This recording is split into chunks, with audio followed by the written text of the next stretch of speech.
Yang lahat ng kaguluhan na yan ay nagsisimula sa kapalpakan ng presidente.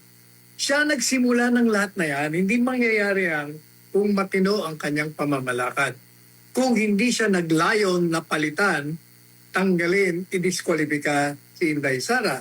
Sapagkat siya naman talaga nagpakulo niyan. Yung mga kaalyado niya sa Kongreso, hindi gagalaw yan.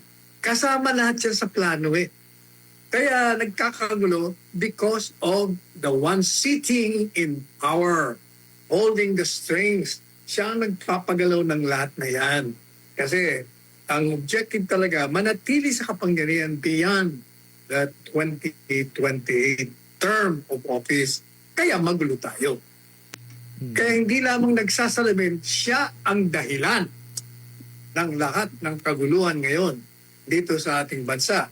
Kaya galit ang taong bayan, ang mga militar, kumukulo na rin yung galit, yung mga pulis, ganun.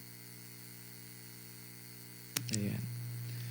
Ayan nga, Attorney Sal. Talaga magkakaroon tayo ng bagong pamumuno rito.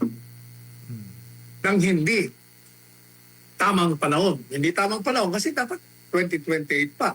Pero pag ganyan ang ginagawa nyo, labag ng batas, tapos puro pagnanakaw, galit ng tao, maniwala kayo, hindi tayo abot ng 2028. Pareho na nangyari sa EDSA Revolution, pareho na nangyari kay ERAP, gano'n na naman nangyari sa atin. Wala na, hindi na tayo natuto sa kasaysayan.